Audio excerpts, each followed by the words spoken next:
Boten nggih Ibu. Langsung saja ke materi. Yang pertama ada pengertian diabetes mellitus. Ibu-ibu sekalian sambil sabar jika langsung saya telah berikan Ibu. Diabetes mellitus. Mungkin ada yang tahu apa sih itu pengertian diabetes mellitus? Ada yang tahu nggih Ibu? Oh nggih, penyakit gula. Betul sekali. Ada lagi yang tahu? Penyakit kencing manis, Mbak. Oh ya, penyakit kencing manis. Jadi penyakit diabetes mellitus ini merupakan penyakit kronis yang disebabkan oleh gagalnya organ pankreas memproduksi jumlah hormon insulin sehingga menyebabkan peningkatan kadar gula darah. Intinya, betul tadi sudah dijawab, ada penyakit gula, penyakit kencing manis, tapi disebabkan karena gula darahnya itu tinggi sehingga tidak bisa di metabolisme. Metabolisme yang dimaksud yaitu antara proses minum dan makan tidak bisa dijadikan sebagai energi. Terus sampai di sini bisa dipahami? Ya, saya lanjutkan Ibu. Ada tanda dan gejala penyakit diabetes mellitus. Yang pertama yaitu sering kencing atau buang air kecil. Normalnya buang air kecil itu 4 sampai 8 kali seharinya. Apabila ada penderita yang satu hari itu bisa kencing sampai 9 kali atau 10 kali. Apabila ibu-ibu sekalian dalam satu hari mungkin 5 kali sampai 6 kali itu masih disebut normal. Karena batas normalnya kan 8. Apabila lebih dari 8 itu bisa jadi tanda dan gejala penderita diabetes mellitus. Yang selanjutnya ada mudah lelah, rasa haus dan lapar berlebihan. Jadi penderita diabetes mellitus ini biasanya tidak melakukan aktivitas apapun, tetapi beliau merasa lelah, bahkan beliau merasa haus, dahaga, dan ingin makan terus-menerus. Yang selanjutnya pandangan kabur. Biasanya pandangan itu mboten jelas. Yang selanjutnya kadar gula darah tinggi. Normalnya gula darah itu mungkin ibu-ibu sekalian pernah ngecek gula darah. Dan nanti gula darah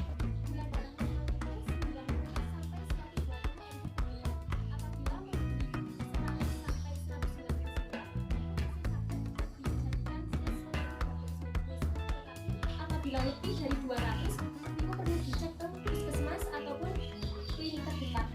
Yang selanjutnya luka lambat sembuh. Biasanya penderita penyakit DM ini apabila memiliki lukanya itu jarang langsung sembuh, itu jarang Bu. Biasanya sampai 1 bulan, 2 bulan, bahkan berbulan-bulan. Yang selanjutnya ada berat badan turun drastis atau kurus. Selanjutnya ada faktor risiko. Faktor risiko itu faktor yang seperti apa? Yaitu faktor di mana seseorang kenapa sih bisa terjangkit penyakit diabetes mellitus. Yang pertama ada faktor keturunan. Biasanya penyakit diabetes ini mungkin satu keluarga ada yang menderita penyakit atau dari keluarga jauh ataupun keluarga dekat. Yang kedua ada usia lebih dari 40 tahun. Nah ini penyakit di mana kebanyakan penderitanya itu di usia 40 ke atas. Kebanyakan biasanya untuk usia 40 ke bawah itu jarang menderita penyakit DM. Selanjutnya ada gaya hidup yang kurang sehat. Ini pentingnya kita untuk menjaga kebersihan, kebebasan lingkungan di sekeliling kita. Yang selanjutnya ada kegemukan atau obesitas.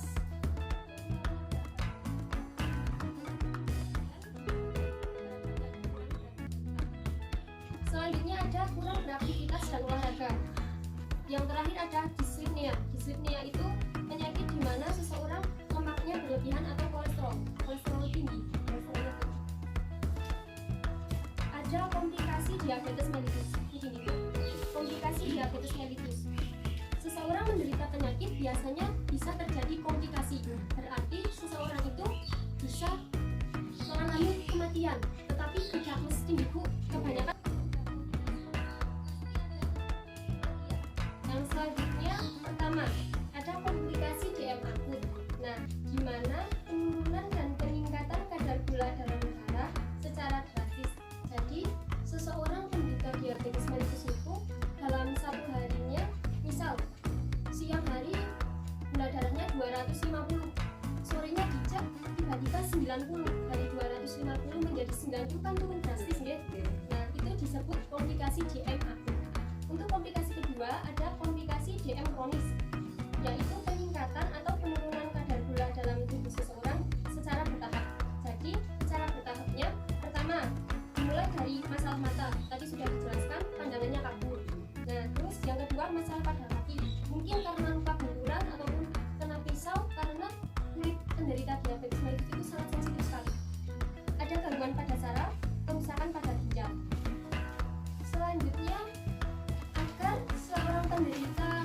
diabetes mellitus ini tidak terjadi komplikasi itu, seseorang harus melakukan apa?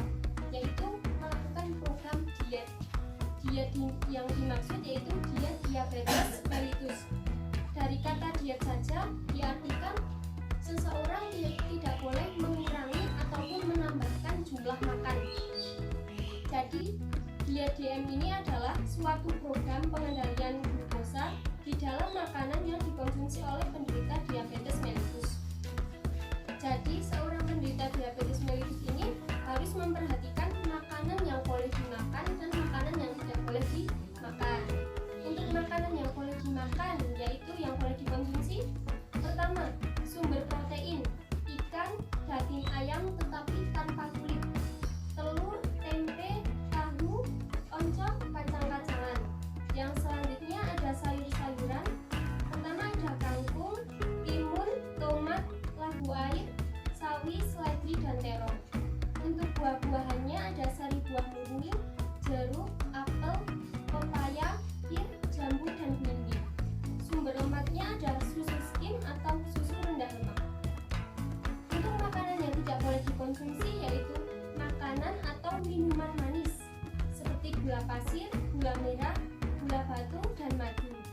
Untuk minuman yang mengandung alkohol atau mengandung soda, penderita diabetes tidak boleh mengonsumsinya.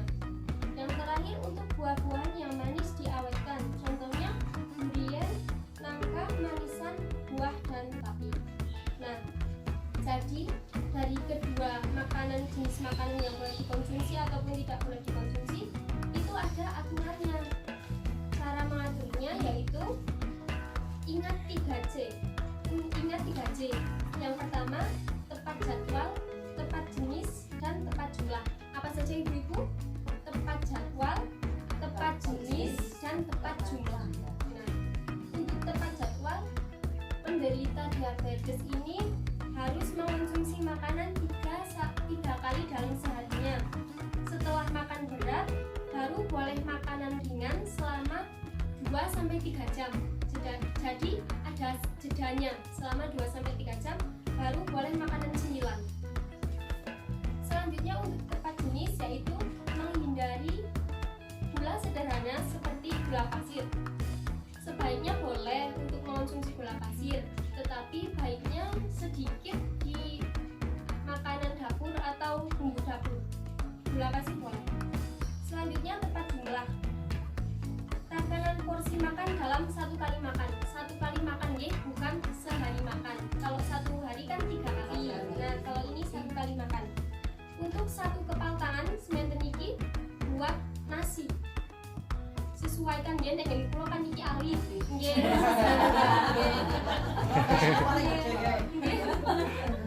Untuk 2 telapak tangan untuk mengganti roti. Dan 2 kepal tangan untuk kentang. Apabila tidak mengonsumsi nasi, bisa diganti dengan kentang. Untuk lauknya, telapak tangan untuk ikan.